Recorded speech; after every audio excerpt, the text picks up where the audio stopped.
अल्लू अर्जुन ये नाम काफ़ी है हम जैसे करोड़ों लोगों को थिएटर तक ले जाने के लिए।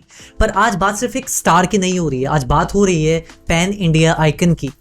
पुष्पा टू द राइज के ट्रेलर ने वो हाइप मचाई है जिसको देखते हुए ये कहना गलत नहीं होगा कि one more unstoppable pan India superstar is in the making.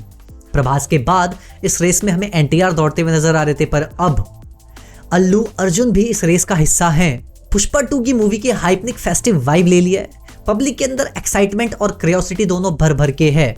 सदन सिनेमा हमें हर साल कुछ ना कुछ ऐसा एपिक दे के चला जाता है जिसको देख के हम भौचक्के रह जाते हैं। एंड पुष्पा टू जैसा सिनेमैटिक एक्सपीरियंस ये प्रूव करता है कि bro this is just starting. And अगर ऐसा ही चलता रहा तो आई ट्रूली बिलीव सदन cinema will continue redefine the Indian cinema and one day this industry will rule. इतनी सारी अच्छी चीज़ों के बीच में एक सवाल है जो मेरे अंदर खटक रहा है, और वो सवाल ये है कि क्यों इस मूवी का हाइप इतना ज़्यादा है। हर साल हज़ारों मूवीज़ आती हैं, हज़ारों मूवीज़ जाती हैं, बट रेयरली कोई मूवी इतना ज़्यादा हाइप क्रिएट कर पाती है। तो पुष्पराज 2 में ऐसी क्या चीज़ है जो हमें थिएटर तक खींचने पे मजबूर कर रही है? जवाब बहुत सिंपल है, it is a connection between us and that character Pushpraj.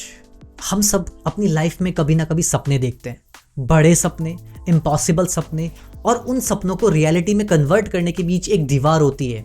दीवार होती है सोसाइटी की, दीवार होती है सही और गलत के बीच के डिफरेंसेस की, दीवार होती है हमारे अपने एथिक्स, वैल्यू और संस्कार की। ये सब चीज़ें मिलके हमें वो सब चीज़ें करने से रोकती हैं। पर पुष्पा वो बंदा है, वो सारी चीज़ें कर रहा है जिसको हम सोच सकते हैं पर करने की हिम्मत नहीं कर सकते। एक मालिक और नौकरानी के बीच नाजायज संबंध थे, उसकी वजह से अपना पुष्पा हुआ। सोसाइटी उसकी बिल्कुल इज्जत नहीं करती और उस बंदे के पास खाने के भी लाले हैं, बट उसके ईगो और नेवर गिव अप एटीट्यूड ने उसे एक बड़ा एम्पायर खड़ा करके दिया है। हम माना वो एम्पायर थोड़ा गलत तरीके से है, पर इट वॉज हिज ऑन। और हमारे अंदर एक होता है ना वो डार्क साइड जो कहता है what if I could break the rule, what if I create my own kingdom. Pushpa वही रिबेलियन है जो हमारे अंदर के डार्क साइड को दिखाता है, और यहीं से कनेक्शन बिल्ड होता है हमारे और पुष्पा के बीच में। पुष्पराज को एक स्टोरी नहीं है, इट इज एन इमोशन।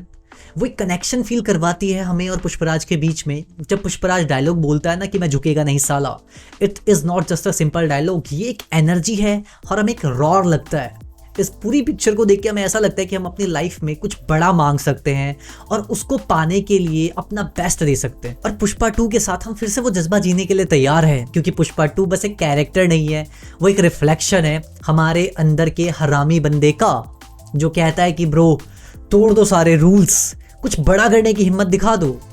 इसी वजह से पुष्पा 2 हमें थिएटर तक खींचने पे मजबूर करती है। ये मूवी सिर्फ एक रिलीज नहीं होगी, it will be a continuation of a movement, a celebration of a rebellion and a tribute to a human spirit. दूसरी चीज जो इस मूवी के हाइप को बहुत ज्यादा बढ़ा रही है, और वो है Sukumar master stroke. I won't lie, Sukumar is cooking something phenomenal. उन्होंने इस मूवी के पूरे ट्रेलर में हमें बस उतनी चीजें दिखाई हैं जिससे हमारी क्यूरियोसिटी बनी रहे मूवी को लेके।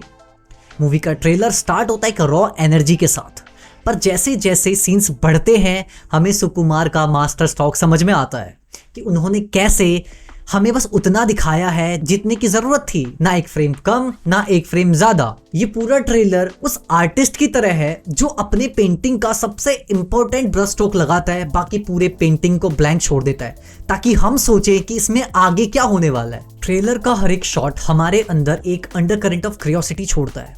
पुष्पराज वापस आ रहा है, पर इस बार कहानी सिर्फ उसकी नहीं है, उसके लेगेसी की है। सुकुमार ने एक एक फ्रेम पे हम लोगों को टीज किया है, पर कहानी के बारे में हमें ज्यादा कुछ नहीं बताया। बस ये ट्रेलर हमें एहसास दिलाता है कि ये पूरी मूवी कोई स्मॉल स्केल ड्रामा नहीं होगी, बल्कि एक एपिक सागा होने वाली है। और सबसे बड़ी बात, सुकुमार ने इस ट्रेलर से एक बात स्टैब्लिश कर दी है कि पुष्पराज वापस तो आ रहा है, पर इस बार वो क्या करेगा, किस लेवल पे करेगा, और उन चीज़ों का स्केल कितना बड़ा होगा, ये सारी चीज़ें बस एक लार्जर देन लाइफ क्यूरियोसिटी बन के रह गई है। पुष्पा 2 का जो ट्रेलर है वो बीज लगाने का काम करता है, पर वो बीज हमारे दिल और दिमाग में इतना ज़्यादा इम्पैक्ट करता है कि हम सब सोच रहे हैं कि ब्रो इसको थिएटर में देखना तो बनता है। और यही सब चीज़ें हैं जो पूरी पिक्चर की क्यूरियोसिटी और क्रेज को बहुत ज़्यादा बढ़ा रही है हम लोगों के अंदर।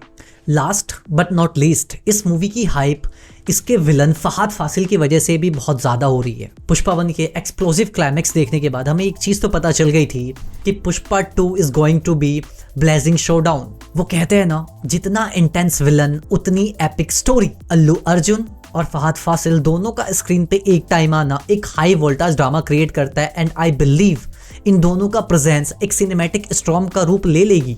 पुष्पा और फहद फासिल के बीच होगा क्लैश ऑफ ईगो, एक जंगल का किंग और एक हरामी ऑफिसर। इन दोनों का क्लैश इतना ज्यादा एपिक होगा कि ये एक अनफॉरगेटेबल मोमेंट बना देंगे। ये पिक्चर एक और इलेक्ट्रीफाइंग रिवेलरी होने वाली है जिसका इम्पैक्ट हमारे अंदर काफी लंबे टाइम तक रहेगा। फहद फासिल पूरे ट्रेलर में इक्वली डोमिनेट करते हैं अल्लू अर्जुन जितना, और अगर आपने इन दोनों का फेस ऑफ थिएटर में नहीं देखा तो पक्का पाप लगेगा आपको। खैर, एक्टिंग की बात करें तो पिक्चर के सारे एक्टर्स नेचुरल हैं, चाहे फहद फासिल को ले लो, अल्लू अर्जुन को ले लो, रश्मिका मंदाना को ले लो, बाकी other supporting actor, they all are fucking good. ये सब छोटी छोटी चीज़ें हैं जो हमारे अंदर की क्यूरियोसिटी और हाइप को बहुत ज़्यादा बढ़ाती है। बाकी आप बताओ, आपके अंदर वो कौन सा फैक्टर है जो इस मूवी की क्यूरियोसिटी को बढ़ाता है। ये था मेरा एक छोटा सा एनालिसिस कि क्यों पुष्पा 2 का हाइप बहुत ज़्यादा है। खैर, अगर आपको ये वीडियो पसंद आई होगी तो गिव इट अ लाइक। मिलता है आपसे अगली वीडियो में, तब तक के लिए stay healthy, stay filmy, stay crazy and be connected with Krish on film. Take care, bye bye.